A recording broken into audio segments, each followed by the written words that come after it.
Olá, bom dia, paz do Senhor, mais um dia na presença do Senhor. Hoje, dia 15 de setembro, uma terça-feira, um dia maravilhoso que o Senhor já nos deu, o Senhor já moveu céus e terra para que você possa ser abençoado, você, a tua casa, a tua família e todos aqueles que estão ao teu redor, em nome de Jesus. Estamos, claro, lendo a palavra do Senhor, orando, clamando pela nossa casa, nossa família, nossos queridos, e hoje não será diferente. E nós estamos meditando na palavra em Malaquias, no livro de Malaquias, o último profeta do Antigo Testamento. Se você contar todos os profetas, desde os profetas maiores até os profetas menores, é o livro de número dos profetas, de número 17. Agora, se você contar só os profetas menores, é o livro de número 12, 5 profetas maiores e 12 profetas menores. Então, Malaquias é o último profeta, vamos chamar cronologicamente falando, do Antigo Testamento. Eu sempre digo que João Batista ainda é Antigo Testamento, ainda que ele esteja cronologicamente no Novo Testamento, mas João Batista ele está inserido no Antigo e ele faz a ponte entre o Antigo e o Novo Testamento, entregando o cajado, entregando o bastão para Jesus Cristo, e a partir de Jesus Cristo, na transição entre época da lei e época da graça, onde Jesus, na sua ressurreição, inaugura a época da graça. Ele fecha as portas da lei e abre as portas da graça, que é onde nós estamos hoje. Nós estamos na época da graça, nós estamos com as portas da graça aberta. Malaquias capítulo 3, estamos lendo Malaquias, e Malaquias é toda uma visão parabólica, de uma reunião solene, de uma audiência, num tribunal, Então aqui é como se fosse, vamos chamar assim, sei lá, alguma coisa próxima de uma instância. Então nós estamos na quinta, se nós olharmos dessa maneira, nós estamos na quinta instância, onde mais uma vez Deus é colocado no banco dos réus, Como que Deus se sujeita a isso? Veja o amor sacrificial do Senhor em estar se colocando numa condição de réu, que é exatamente o que fala o capítulo 2, versículo 17, a partir daí a gente vai lendo, diz o seguinte: enfadais o Senhor, bom dia, antes disso, bom dia Bispo Antônio, bom dia minha tia Rosária, Deus abençoe vocês.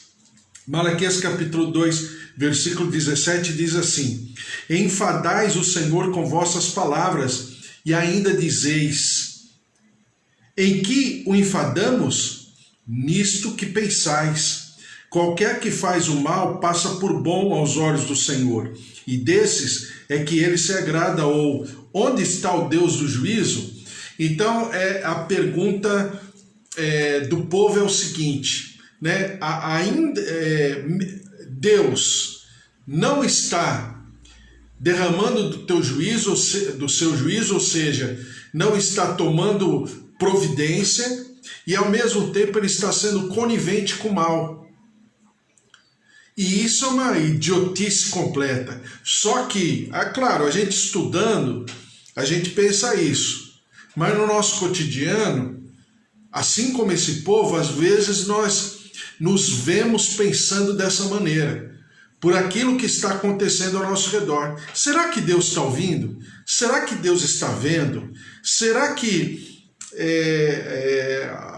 o Senhor se agrada ou deixa acontecer o sofrimento do impotente, daquele que não tem condição, não tem capacidade?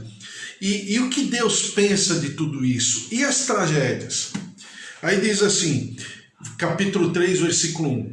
Eis que envio o meu mensageiro que preparará o caminho diante de mim. Aqui, profeticamente falando, está falando do profeta João Batista, que viria 400 anos mais tarde, mas também diz respeito a nós todos, porque nós temos essa competência, essa constituição profética, porque nós proferimos a palavra do Senhor.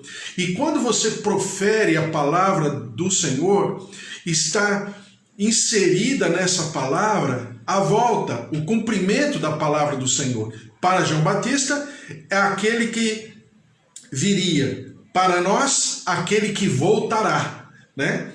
E diz aqui, de repente virá ao seu templo o Senhor. De repente por quê? Quando menos estivermos esperando, como foi na época de Jesus, do nascimento de Jesus, quando menos as pessoas estavam esperando e tudo estava acontecendo, entre aspas, tranquilamente, de repente o Senhor Jesus nasce.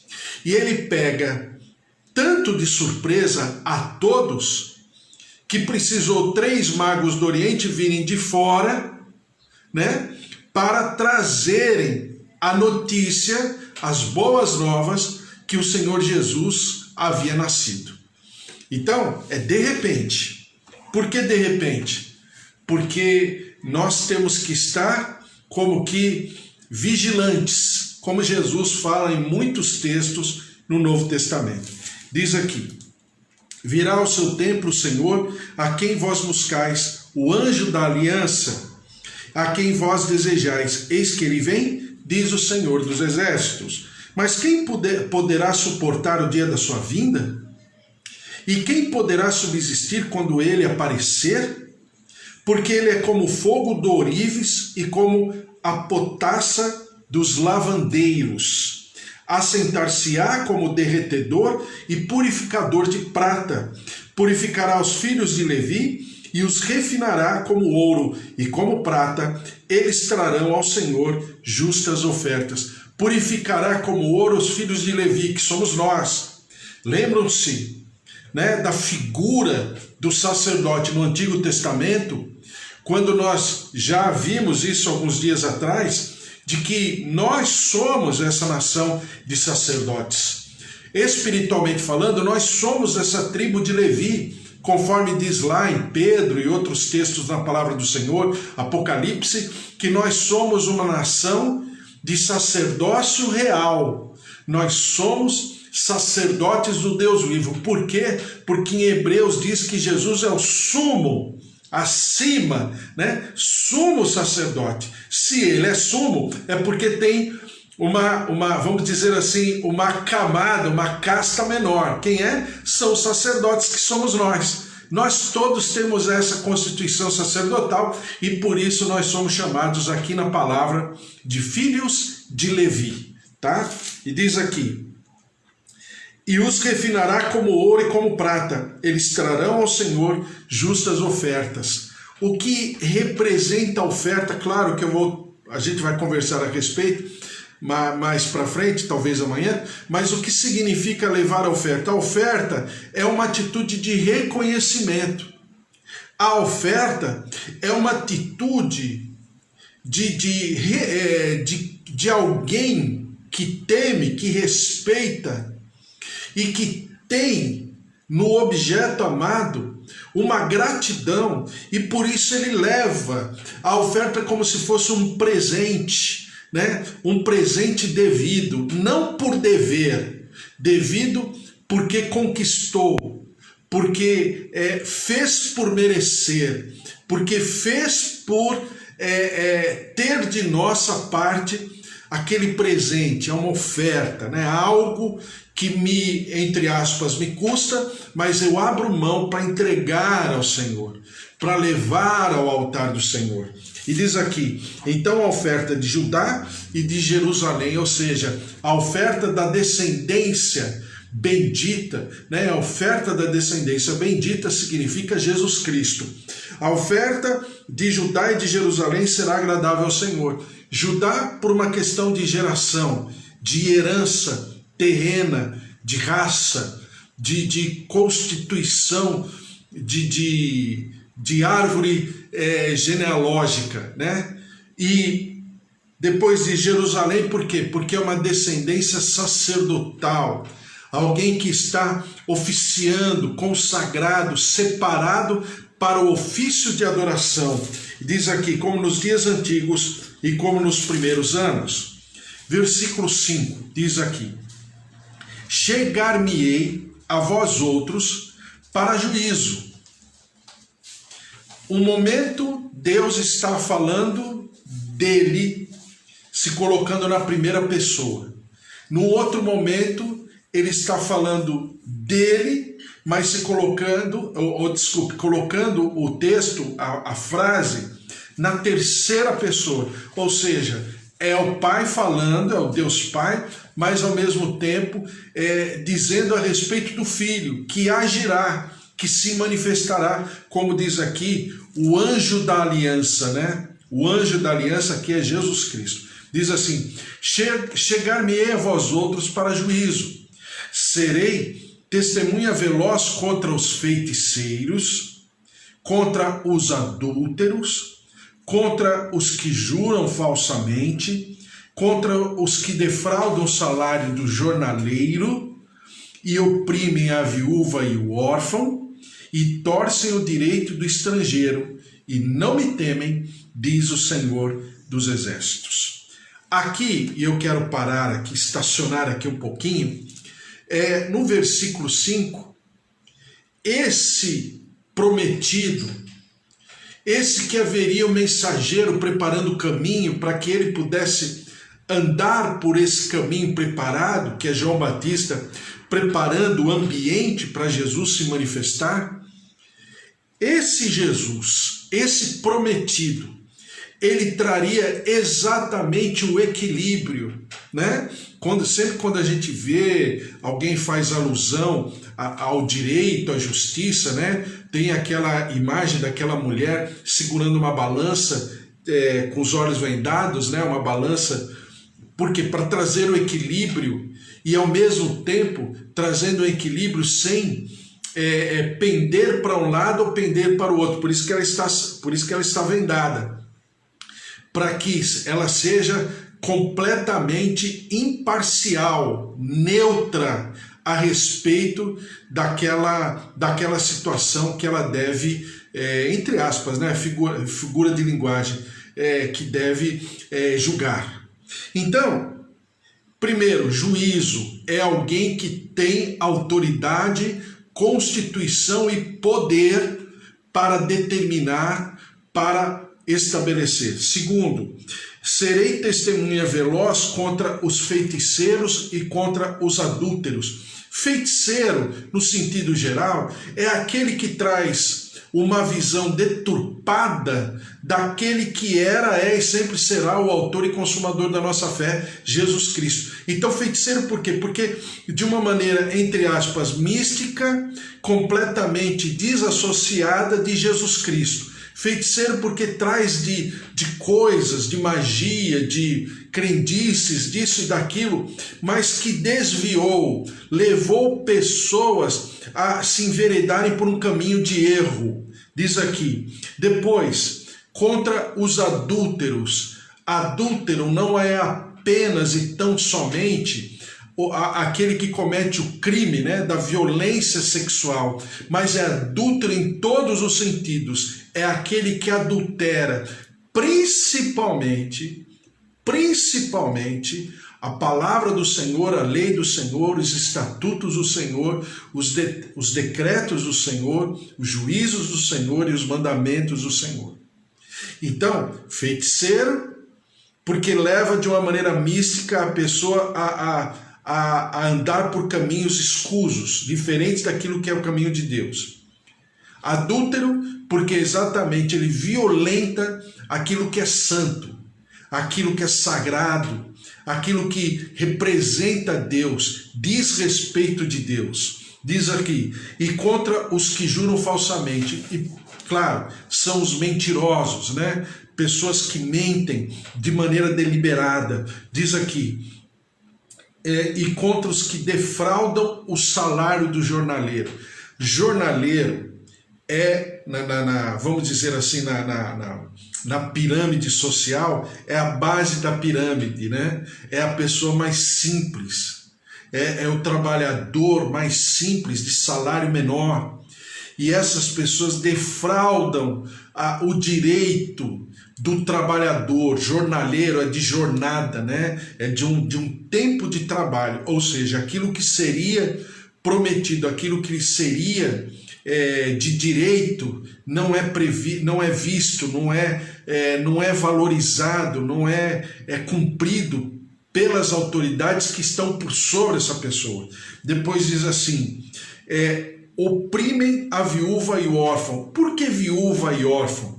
Porque a viúva e o órfão, como é nos dias de hoje, e era naquela época, diz respeito às pessoas que estão menos assistidas por uma situação de discriminação. Uma mulher viúva era um estorvo para sua família e para a sociedade da época. O órfão também, porque órfão significava o quê? Que ele não tinha herança, ele não tinha um endereço anterior, ele não tinha ascendentes que pudessem protegê-lo, cuidar, e até mesmo financeiramente, mas também emocionalmente. Então, a viúva e o órfão representam as pessoas naquela sociedade, representam as pessoas que não têm quem defenda a sua causa, né? Então é viúva e órfão. Nos dias de hoje, mas também são outros, vamos chamar, tipos de pessoas, né? Que também fazem parte da sociedade, mas que não são assistidos, não são defendidos por alguém, né? E diz aqui, torcem o direito do estrangeiro. Estrangeiro por quê? Porque havia uma discriminação. Esse povo aqui era um povo muito nacionalista, portanto racista, né? Racista no sentido geral, mas também no sentido mais específico.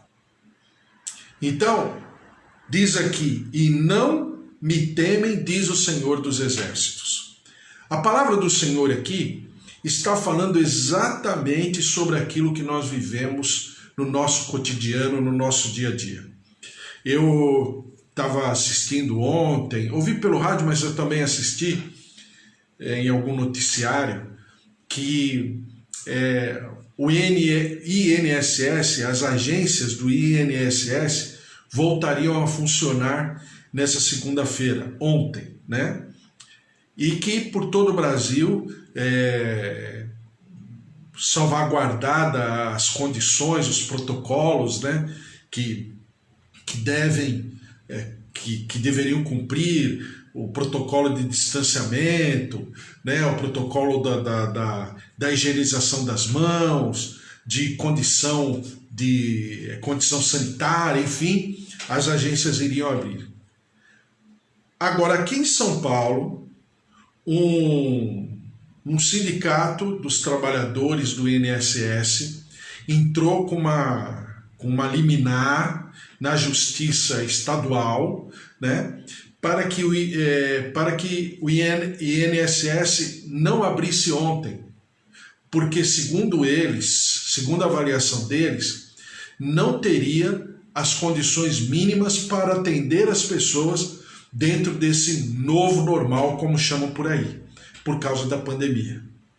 E pura e simplesmente o tribunal lá, sei lá quem lá, o juiz fulano de tal, não sei nem quem é, ele determinou que não se abrisse, pelo menos no estado de São Paulo, as agências do INSS. Foi uma tomada, uma canetada ali e pronto. Só que por causa disso, o que aconteceu? As pessoas que haviam agendado que até sábado estava tudo ok para as agências aqui em São Paulo do INSS abrirem, as pessoas agendaram, estava tudo bem, e de repente, segunda-feira, as portas estavam fechadas. E aí, os repórteres aí por São Paulo, pela capital, né?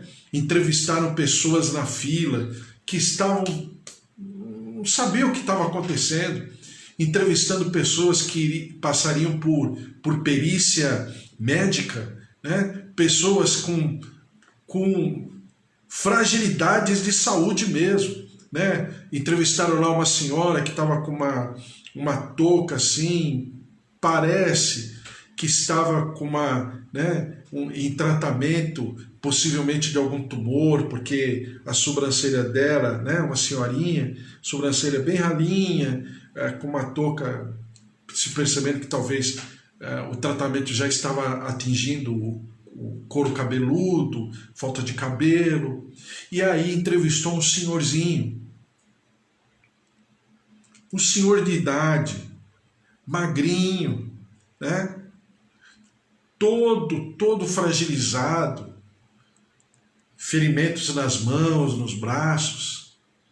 Eles falando, puxa, eu levei 3 horas para chegar aqui. Chegando aqui, as portas estão fechadas.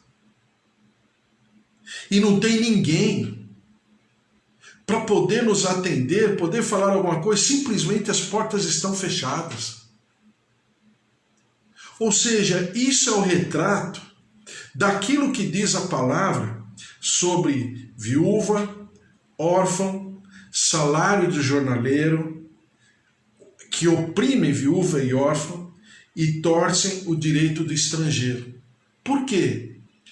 Porque o Olimpo determina lá sanções, liberações, né? E aqui embaixo, o cidadão comum, aquele que está na base da pirâmide social, está um pouco se lixando, porque lei é lei. E não existe alguém que possa, né, fazer a diferença em relação a tudo isso. Então, o que o Senhor está falando nesse texto? Que haveria um momento em que o juízo se manifestaria. E o juiz, o eterno juiz, estabeleceria uma nova etapa. Quando nós lemos isso, nós entendemos o que? O Senhor Deus não deixa que escape nada aos seus olhos. E que ao mesmo tempo, Ele está dando uma oportunidade, um espaço para meditarmos e pensarmos sobre os nossos procedimentos, assim como eu estou falando desses agentes públicos que cometeram essa insensatez ontem, né? Fazendo com que as pessoas tomassem condução, levassem 3 horas, esse senhorzinho falando lá, né? Ah, eu tomei trem, tomei ônibus, tomei isso. Quer dizer, se expôs numa situação de pandemia, de uma série de coisas, com fragilidade, um senhor de bastante idade. Por quê? Porque pura e simplesmente alguém determinou e não houve a delicadeza, não houve uma sensibilidade para que se tivesse um equilíbrio em tudo isso, né? E simplesmente baixou o decreto lá, carimbou e pronto, acabou. Os outros é que se explodam, eu não estou nem aí. O que interessa é a letra da lei. É a letra da lei, mas o sentimento da lei não existe, né? Que é um grande erro, uma grande falha de erro de conduta mesmo. Então nós vimos ontem, eu só estou dando o exemplo de ontem, mas poderia falar de um monte de coisa. É porque aconteceu ontem, está uma situação deprimente, né, do que aconteceu ontem. Então, nós como igreja, como servos do Senhor, temos o que como dever? Né? Aconteceu isso, o que fazer? Orar, clamar, buscar diante do Senhor. Senhor, vem com a tua justiça, Senhor, vem com o teu juízo, Senhor, levanta pessoas capazes, que sejam sensíveis, que não fiquem ali na sua clausura, né, na sua abóboda, né, do Olimpo, né, enquanto os réis mortais ali, os vassalos estão sofrendo, mas que enxerguem a sua condição pública como instrumento de Deus, que a pessoa está ali não porque ela é merecedora, porque ela é inteligente, porque ela é capaz, porque ela passou lá no concurso público e se transformou agora num funcionário público, né, alguém, né, investida de impecabilidade, que não peca, que não erra, e que todos ali estão ao redor. Senhor, tem misericórdia do nosso povo. E nós, como povo de Deus, olharmos isso, intercedermos, interferirmos de uma maneira espiritual, orando, clamando e buscando no Senhor. Senhor, vem com a tua graça, vem com o teu poder. Olha, Senhor, essa situação, nós te clamamos, e assim colocando diante do Senhor. Nós teremos as eleições daqui, acho que algumas semanas já, né? Não, meses, setembro, outubro, daqui um mês e pouco, mais ou menos, 40, 50 dias, nós teremos eleições aí, eleições municipais. Também uma notícia de ontem, eu vou até ler, 7 mil gestores públicos tiveram seus exercícios julgados irregulares por tribunais de contas no Brasil. O presidente do Tribunal de Contas da União, TCU, ministro José Múcio Monteiro, apresentou a lista ao presidente do Tribunal Superior Eleitoral, ministro Luiz Roberto Barroso, dos políticos com irregularidades insanáveis na contabilidade das verbas federais recebidas. Dinheiro público foi gasto, as contas não foram prestadas. Alguns se aproveitaram sim, outros deverão encontrar seus nomes nesta lista. São os chamados desavisados, que precisam ficar atentos que o dinheiro público precisa ser prestado contas. Então, ontem, ou antes de ontem, não sei, eu sei que a notícia veio ontem, que mandaram uma relação daqueles que estão com pendências, né, financeiras em relação às eleições anteriores. E nós temos que orar por isso, e eu já estou orando, e você também, para que nós, como servos de Deus, possamos interferir também, nos colocarmos nessa brecha, para que essas pessoas não sejam sequer eleitas. Por quê? Porque são pessoas que já têm uma pendência. São pessoas, tirando o desavisado, como diz aqui a reportagem, claro, a gente vai ter discernimento. Os grandes lá do Olimpo, eles nos depreciam e eles subestimam a nossa inteligência, mas nós somos burros, claro. A pessoa às vezes está com um problema financeiro, né, sei lá, não pagou a escola, não pagou a faculdade, é uma coisa, isso é uma dívida. Quem nunca, né? Isso é uma dívida, é diferente. Agora, a pessoa que se utilizou de valores públicos e não deu conta, aí é uma outra história. Então nós temos que orar para que essas pessoas não sejam reeleitas, mas que elas vivam, sei lá, sejam aposentadas do mundo político, do ambiente político, em nome de Jesus. E do outro lado, nós temos também que observar essas coisas que estão acontecendo nessa pandemia. Por quê? Porque tem muita gente que se utilizou, se beneficiou, se locupletou de verbas públicas para o seu benefício pessoal, né?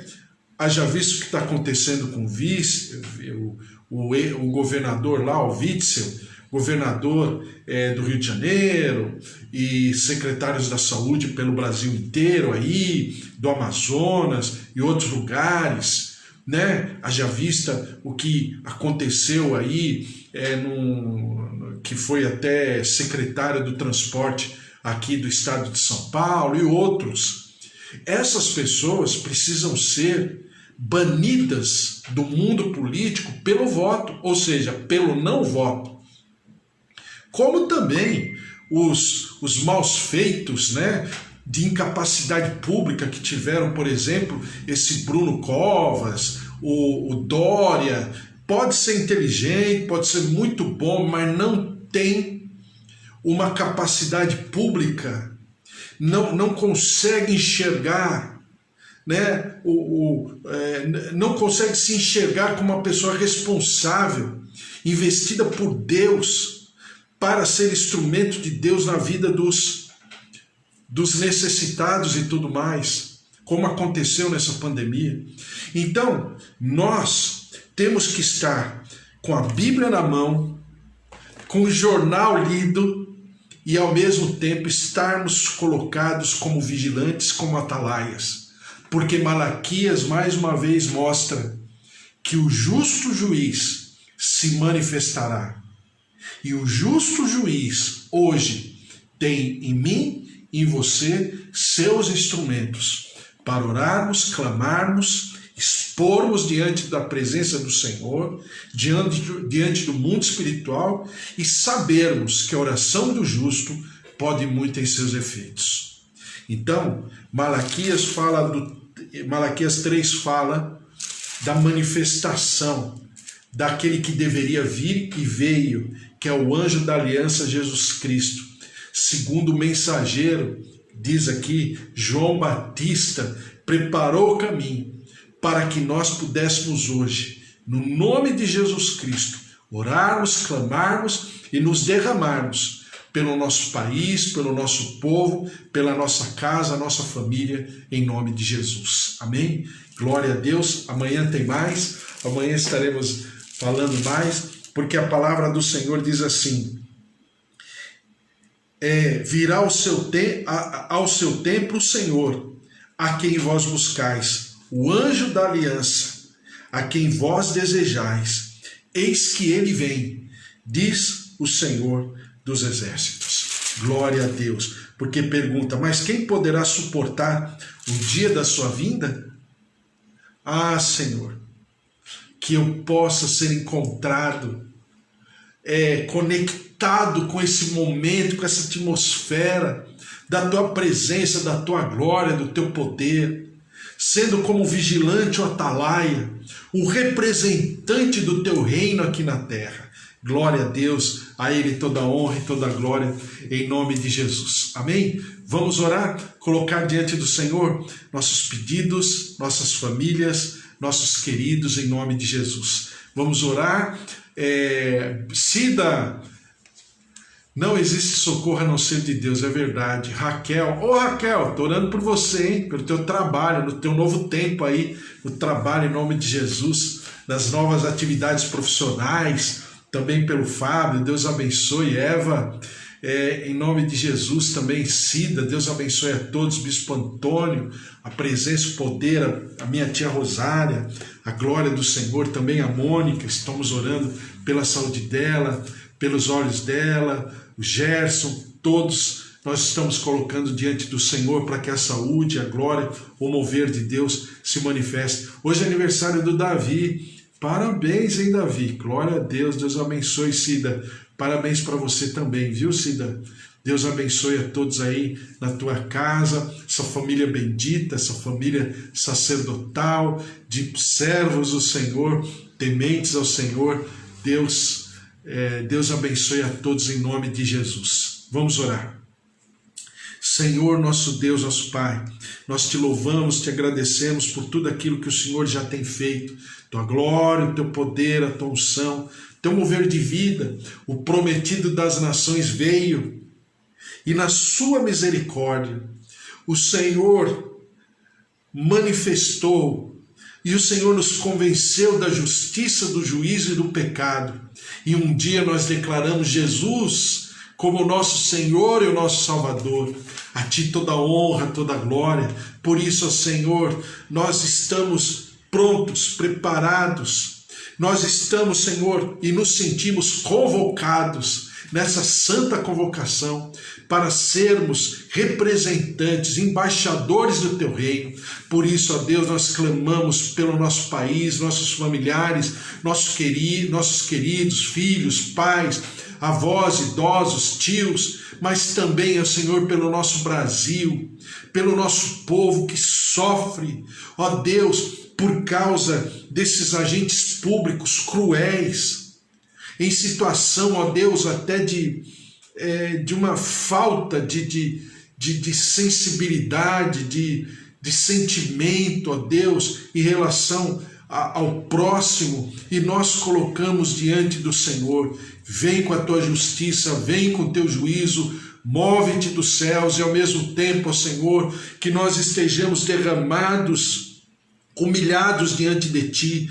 Perdoa o nosso pecado, perdoa, ó Deus, a nossa transgressão, também os nossos maus feitos, ou pessoais, ou como igreja, para que nós também possamos clamar pela cura da nossa terra. Sara o nosso país, vem com o Teu poder, perdoa os nossos pecados como nação, e nós Te daremos sempre todo louvor, toda honra e toda glória. Por isso, derrama-te, ó Deus, cura, visita, restaura, ó Deus, visita, Senhor, em nome de Jesus, aqueles que estão ainda passando pela Covid-19, estão nos leitos de hospital. Vem com a tua saúde, derrama-te, ó Deus, vem com a tua graça, vem com o teu mover de cura, e ao mesmo tempo, Senhor, nós te louvamos, te engrandecemos, mas também que o Senhor derrame da tua paz, do teu consolo sobre aqueles que estão enlutados, que perderam seus queridos por causa da Covid-19.